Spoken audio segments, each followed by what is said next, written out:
네, 계속해서 주일 오전 예배 때는 우리가 공동체 성경 읽기를 진행하는 그 본문, 그 주의 본문 가지고 함께 또 그 다음 주에 읽어나갈 본문으로 설교를 진행하고 있습니다. 이제 이번 주간에 읽을 공동체 성경 읽기의 본문이 사사기입니다.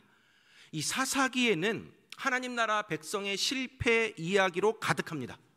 우리가 지금 창세기부터 지금 이 여호수아까지의 그 일들을 좀 쭉 되돌아보면 하나님이 아브라함과 모세와 여호수아에게 약속하셨던 대로 이스라엘에게 약속의 땅 가나안을 허락해 주셨습니다. 그리고 그 땅을 얻게 되었습니다.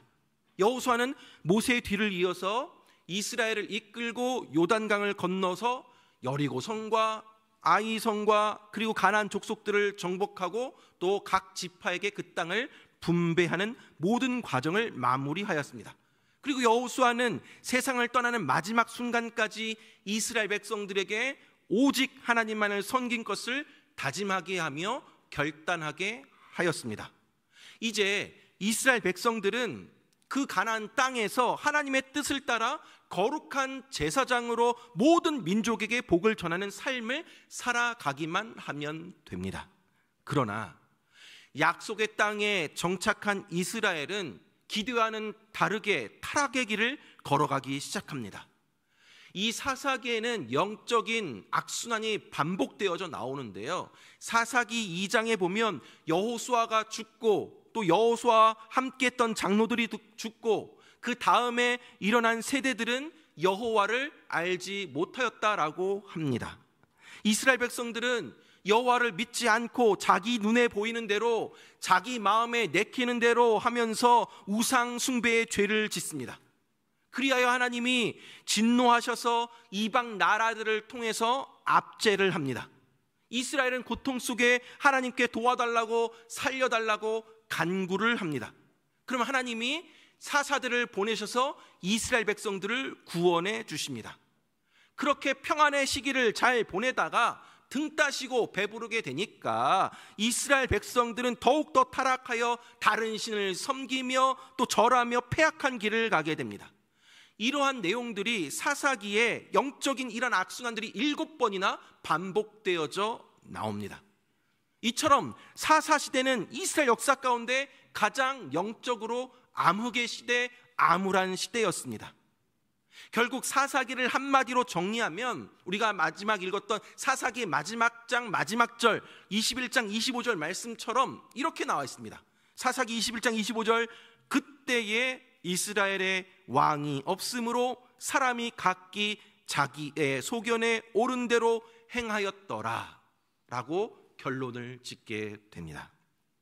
사사시대는 그들에게 왕이 없으므로 각기 자기의 소견에 옳은 대로 행하였다라고 합니다. 여기서 이스라엘에 왕이 없었다라는 이 문구는 단순히 이스라엘에 인간 왕이 없었다라는 의미만이 아닙니다. 이스라엘이 하나님을 왕으로 인정하지 않았다라는 뜻입니다. 이스라엘 백성들에게 왕이 없었습니까? 아닙니다. 이스라엘은 이 세상 그 어느 나라보다 더 위대한 왕이 그들을 이끌고 계셨습니다. 바로 하나님이십니다. 하나님이 이스라엘의 왕으로 항상 그들과 함께 하셨습니다. 이스라엘이 가나안을 차지할 수 있었던 것은 강한 왕이신 하나님께서 싸우셨기 때문입니다. 왕이신 하나님은 약속의 땅에서 백성을 다스리며 하나님 나라를 세우기를 원하셨습니다.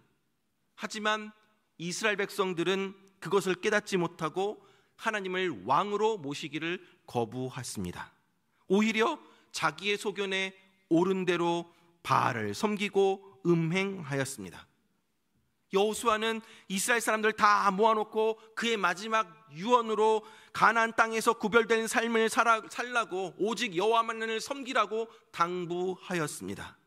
그러나 이스라엘은 너무나도 쉽게 가나안 땅에서 이방 민족처럼 살아가게 됩니다. 자신들의 정체성을 잃어버린 채 살아갑니다. 그들에게는 진정한 왕이 있었음에도 불구하고 그들은 자신들의 왕을 거부하고 각기 자기의 소견에 옳은 대로 행하였습니다. 사사시대 끝 무렵에 이스라엘은 우리에게도 인간 왕을 세워달라고 그렇게 조릅니다. 하나님의 통치를 거부하고 인간 왕의 통치를 받겠다라는 것이죠. 하나님에 대한 거역이었습니다. 그럼에도 불구하고 하나님은 그들에게 왕을 허락해 주십니다. 사울 왕, 다윗 왕, 솔로몬 왕, 그 이후로도 왕들을 통해서 이 하나님 나라가 이루어지길 원하셨습니다. 하지만 하나님께서는 이스라엘 백성들이 계속해서 반역하고 배반하는 것들을 목격해야만 했습니다. 이스라엘 백성들의 반복적인 죄악에도 불구하고 하나님은 여전히 언약을 지키시며 백성을 돌보시고 끝없는 사랑을 베풀어 주셨습니다. 하나님의 구원의 역사를 계속해서 이어가십니다. 그리고 드디어 때가 되었을 때 우리의 죄 문제를 해결해 주실 구원자 메시아 예수 그리스도를 이 땅 가운데, 자신의 아들 예수 그리스도를 이 땅 가운데 보내주십니다. 하지만 이스라엘 사람들은 예수님을 그들의 왕으로 인정하지 아니하고 또다시 각기 자기의 소견에 오른 대로 행하게 되는 것을 보게 됩니다. 오늘은 종려주일입니다. 종려주일은 부활절 한 주 앞에 일요일을 가리킵니다. 이날은 예수님께서 나귀를 타고 예루살렘에 입성하실 때 군중들이 종려가지 나무를 흔들면서 호산나 다윗의 자손이여 라며 환영하고 외쳤던 것을 기념하는 주일입니다. 오늘 본문이 바로 그 장면인데, 오늘 본문 요한복음 12장에서 예수님은 어린 나귀를 타고 예루살렘에 입성하십니다. 당시에 예루살렘에는 유월절을 지키기 위해 수많은 사람들이 모여 있었습니다. 큰 무리가 예수님께서 예루살렘에 오신다라는 소식을 듣고 맞이하러 나오게 되었습니다. 오늘 본문 12절 13절 말씀 보니까 그 이튿날에는 명절에 온 큰 무리가 예수께서 예루살렘으로 오신다는 것을 듣고 종려나무 가지를 가지고 맞으러 나가 외치되 호산나 찬송하리로다, 주의 이름으로 오시는 이 곧 이스라엘의 왕이시여 하더라 라고 되어 있습니다. 자, 사람들은 예수님을 향해서 호산나 찬송하리로다, 주의 이름으로 오시는 이 곧 이스라엘의 왕이시여 라면서 찬양하며 고백을 하고 있습니다. 이것은 전쟁에서 승리하고 돌아오는 개선 장군이나 왕의 대관식 때 행했던 말과 행동입니다. 호산나라는 것은 구원하소서라는 뜻입니다. 그래서 사람들은 종려나무 가지를 흔들면서 호산나라고 외치는 것은 그 의미가 바로 당신은 우리의 왕이시니까 우리를 구원해 주십시오라는 의미였습니다. 유대인들이 왜 이렇게 예수님을 환영한 것입니까? 그들은 예수님에 대한 엄청난 기대를 가지고 있었습니다. 제자들과 예수님을 따르던 무리들은 수많은 기적을 봐왔습니다. 여리고에서 올라오는 길에 두 맹인이 눈을 뜨게 되었고, 죄인 중에 괴수인 세리장이 변화되는 것들을 보았고, 또 죽었던 나사로가 살아나는 것도 목격했습니다. 그들은 이분이야말로 이스라엘을 구원할 왕, 로마를 몰아내고 예루살렘을 탈환한 왕으로 굳게 믿었습니다. 예수님에 대한 소문을 들은 예루살렘에 있었던 사람들도 예수님을 맞이하러 나왔습니다. 그들은 예수님께서 예루살렘에 들어오신 다음에 이 로마 정보를 엎어뜨리고 또 그들과 결탁해서 온갖 비리를 저질렀던 대제사장들, 바리새인들, 종교 지도자들 다 싹 쓸어버리고 이스라엘 민족을 해방시켜 주실 것을 기대하였습니다. 지금 유대인들은 예수님이 바로 자신들이 기다리던 메시아이며 왕으로 오셔서 유대 민족을 자유하게 해줄 것을 기대하고 있었습니다. 그러나 예수님은 왕이시지만 그들이 기대하는 것처럼 정치적인 해방을 위해 오신 왕이 아니셨습니다. 예수님을 환호하며 맞이하던 이스라엘 사람들은 지금 예수님을 오해하고 있는 상황입니다. 군중들은 메시아 혹은 유대 나라를 독립시킬 왕에게나 할 수 있는 찬양과 환호를 예수님께 하고 있습니다. 그러나 예수님은 그들의 찬송을 막지 않으셨습니다. 당신이 그들의 왕이라는 사실을 굳이 숨기려 하지 않았습니다. 다만 그들이 기대하는 무력으로 세상을 평정하는 왕이 아니라 겸손과 온유로 평화를 가져오는 왕이라는 것을 행동을 통해 보여주십니다. 14절, 15절 말씀 보니까 예수는 한 어린 나귀를 보고 타시니 이는 기록된 바 시온 따라 두려워하지 말라. 보라, 너희 왕이 나귀 새끼를 타고 오신다 함과 같더라 라고 되어 있습니다. 사실 예수님이 모여있던 무리의 기대와 환호에 화답을 하시려면 이 어린 나귀를 타는 것이 아니라 전쟁용 말을 타고 입성하여야 옳은 것이었습니다. 근데 왜 이 어린 나귀를 타고 이 예루살렘으로 입성하고 계십니까? 스가랴에서 말씀하신 것처럼 그분은 겸손의 왕이셨기 때문입니다. 말과 나귀는 비교가 되죠. 말은 힘을 상징합니다. 고대 사회의 국력은 말이었습니다. 고대 로마 제국의 왕이 전쟁에서 승리하고 돌아올 때 화려한 마차의 긴 행렬을 이루면서 들어왔습니다. 세상의 왕은 가능한 한 자기 자신의 권력을 극대화합니다. 하지만 그리스도는 왕이신데 전혀 그런 모습을 볼 수가 없습니다. 왕 중의 왕이 오히려 더 작아지고 낮아지셨습니다.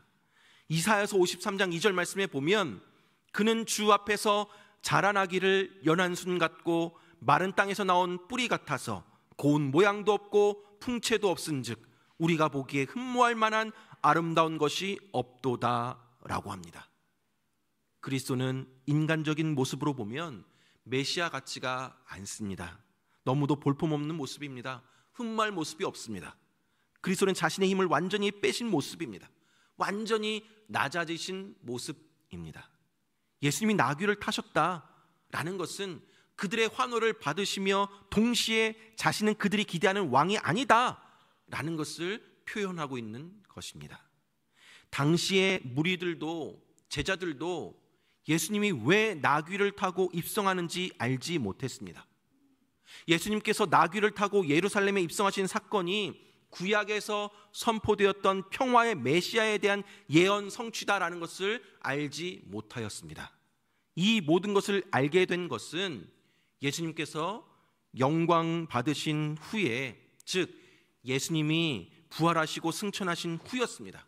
16절 말씀 보니까 제자들은 처음에 이 일을 깨닫지 못하였다가 예수께서 영광을 받으신 후에야, 부활하고 승천하신 그 후에야 이것이 예수께 대하여 기록된 것임과 사람들이 예수께 이같이 한 것임이 생각났더라 라고 합니다. 결국에 모든 사건이 성취되었을 때 예수님이 보여주신 그 길은 분명합니다. 그 길은 영광의 길이 아닙니다. 십자가의 길입니다. 고난과 죽음의 길입니다. 예루살렘의 입성은 십자가 사건으로 끝나게 됩니다. 그러나 십자가는 완전한 승리입니다. 왜 십자가가 완전한 승리가 됩니까? 십자가는 하나님의 지혜고 하나님의 능력이기 때문입니다. 사랑하는 여러분, 오늘 본문에서 눈에 띄는 것이 있습니다. 바로 큰 무리들입니다. 호산나 하고 소리를 지르고 있는 군중들입니다.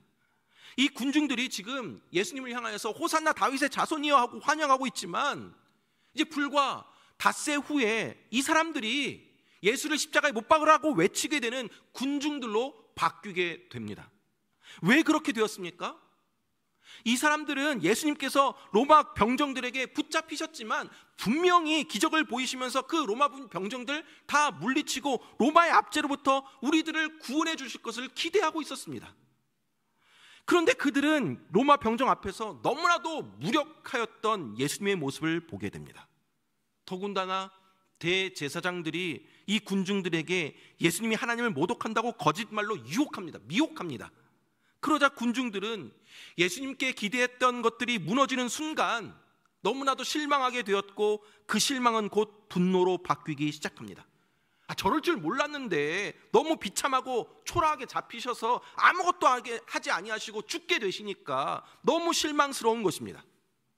그들은 예수님께서 로마의 압제와 악한 지도자들의 횡포에서 자신들을 건져주실 것을 기대했지만 예수님 전혀 그럴 힘이 없는 무기력한 사람으로 보았던 것이었습니다. 자기들 마음대로 예수님을 정치적인 메시아로, 자기들을 최고의 민족으로 만들어주실 거라고 생각을 했었던 이 군중들은 또 자기들 마음대로 예수님께 실망을 하고 결국 자기들 마음대로 예수님을 십자가에 못 박으라고 외치게 됩니다. 내 기대를 충족시켜주지 못했다. 내 마음 충족시켜주지 못했다. 내가 원하는 것 들어주지 않았다. 내가 원하는 것 해주지 않았다. 그러니까 십자가에서 죽어라 라는 것입니다. 그들은 예수님에 대해서 각기 자기의 소견에 옳은 대로 판단하고 자기 마음대로 생각을 하였습니다. 사랑하는 여러분, 오늘 본문에서 예수님이 이 예루살렘에 들어가실 때 환호하며 따랐던 사람들은 예수님이 누구이신지, 어떤 분이신지, 그분의 뜻이 무엇인지 알지도 못하거나 알기를 원하지도 못한 채 단지 자기 욕심과 야망을 따라서 각기 자기의 소견에 옳은 대로 예수님을 판단하였습니다. 그들은 예수님을 열광적으로 환영하였지만 그것은 예수님이 자기들의 삶의 문제를 해결해 줄 것으로 기대했기 때문입니다. 자기들의 소원을 이루어주는 것이 예수님을 따랐던 이유였습니다. 그러나 예수님께서는 사람의 기대를 만족시켜주기 위해 이 땅에 오신 것이 아니라 하나님 아버지의 뜻을 이루는 것이 이 땅에 오신 목적이었습니다. 사람이 원하는 것을 해결해 주신 것이 아니고 하나님의 뜻을 이루는 것이 이 땅에 오신 목적이었습니다. 요한복음 3장 16절 17절, 우리 너무나도 잘 알고 있고 암송하는 말씀이죠. 요한복음 3장 16절 17절 말씀 우리 함께 한 목소리로 읽어보도록 하겠습니다. 시작. 하나님이 세상을 이처럼 사랑하사 독생자를 주셨으니 이는 그를 믿는 자마다 멸망하지 않고 영생을 얻게 하려 하심이라. 하나님이 그 아들을 세상에 보내신 것은 세상을 심판하려 하심이 아니요 그로 말미암아 세상이 구원을 받게 하려 하심이라. 아멘. 하나님이 그 아들 예수 그리스도를 이 땅에 보내신 것은 세상을 심판하려 하심이 아니라 예수 그리스도로 말미암아 세상이 구원받게 하려 하심 때문입니다. 사람들이 아무리 환호하며 이스라엘의 해방의 날을 기대했다 할지라도 어린 나귀를 타고 입성하시던 예수님의 뜻은 이스라엘 민족의 해방만이 아니라 모든 인류를 죄로부터 해방시키셨던 것입니다. 이스라엘만이 아니라 로마도 또 모든 민족이 구원받는 것이었습니다. 억울한 압제를 당하는 자들도 구원받고 심지어 부자들과 압제자들도 다 구원받는 것이 바로 예수님의 뜻이었습니다. 심지어 자신을 죽이는 자들까지 다 구원하신 것이 바로 예수 그리스도의 뜻이었습니다. 예수님이 이러한 하나님이 주신 목적을 위해 최선을 다해 일생을 사셨고 결국 그 목적을 위해서 십자가에 못 박혀 죽으시고 또한 그 목적을 위해서 부활하셨습니다. 말씀을 맺도록 하겠습니다. 사랑하는 여러분, 사사 시대에도 그리고 예수님 당시에도 하나님은 그들의 왕으로 그들과 함께 있었지만 사람들은 하나님을 거부하고 각기 자기의 소견에 옳은 대로 판단하고 행동하였습니다. 그런데 오늘날 우리들도 마찬가지입니다. 사사시대의 이스라엘 백성들과 예루살렘에 모여있던 큰 무리들과 같은 모습을 보입니다. 진정한 왕이신 하나님이 우리와 함께 하시지만 내 삶의 주인으로 왕으로 인정하지 아니하고 거부하면서 하나님이 우리의 인생의 주인으로 모시는 것을 인정하지 아니하고 각기 자기의 소견에 옳은 대로 판단을 합니다. 우리가 환호하며 환영하며 열광하는 메시아는 어떠한 메시아입니까? 내가 원하는 대로 내 인생의 성공으로 이끌어주고 그냥 이 땅에서 출세하고 명예롭고 높아지게 하는데 도움을 주는 그런 예수님으로, 그런 메시아로 그 예수님을 바라보고 또 그렇게 기대하고 있지는 않으십니까?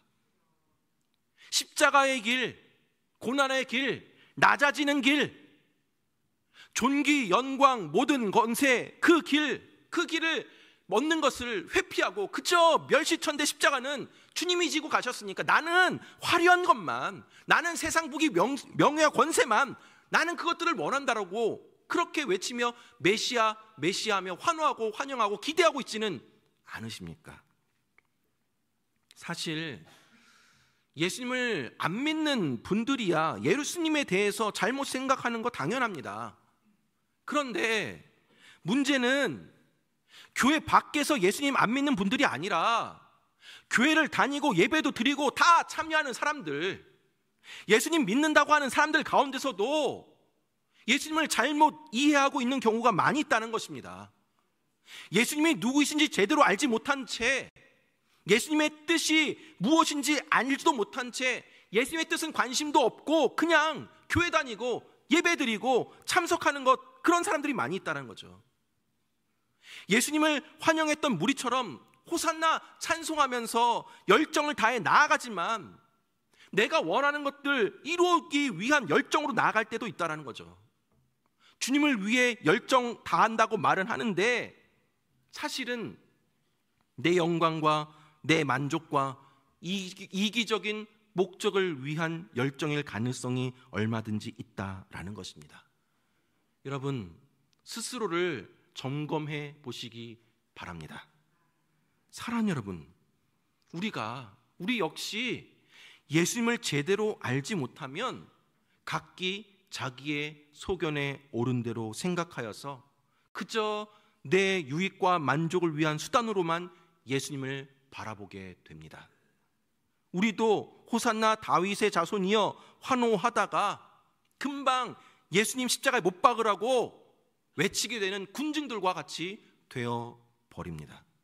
실제로 우리 주변의 많은 사람들이 하나님이 내 기도에 응답해 주시지 않는다고 하나님께 실망하여서 하나님께 반항하고 등 돌려 버리는 사람들이 많이 있습니다. 예수님을 잘 믿다가도 환경과 상황이 어려움에 처하게 되면 쉽게 주님을 배반하는 사람들이 바로 우리들입니다. 사랑하는 여러분, 우리는 군중들이 기대하는 정치적인 메시아, 우리의 욕망을 채워줄 메시아가 아니라 하나님께서 보내신 메시아를 영접해야 합니다. 정복하기 위해서가 아니라 평화를 가르치기 위해 오신 그 메시아를 영접해야 합니다. 온 우주 만물을 창조하고 다스리는 그 왕께서 낮고 천한 이 땅에 사는 우리에게 친히 찾아오셔서 우리를 대신해서 십자가에 못 박혀 죽으심으로 우리를 구원해 주셨습니다. 하나님의 자녀 삼아 주셨습니다. 하나님의 뜻을 이루기 위해 친히 인간의 모습을 입고 이 땅에 오셨습니다. 우리의 죄를 위해 십자가에 못 박혀 죽으셨습니다. 그러한 예수님을 우리는 영접하였습니다. 내 인생의 주인으로, 내 인생의 왕으로 모시기를 바랍니다. 나귀 타고 오시는 겸손의 왕, 섬김의 왕, 평화의 왕, 그 앞에 진심으로 무릎 꿇고 엎드리시기 바랍니다. 겸손하게 그분을 따라가시기 바랍니다. 특별히 오늘 우리는 세례식을 진행하게 됩니다. 세례라는 의미는 죄를 씻는다라는 뜻입니다.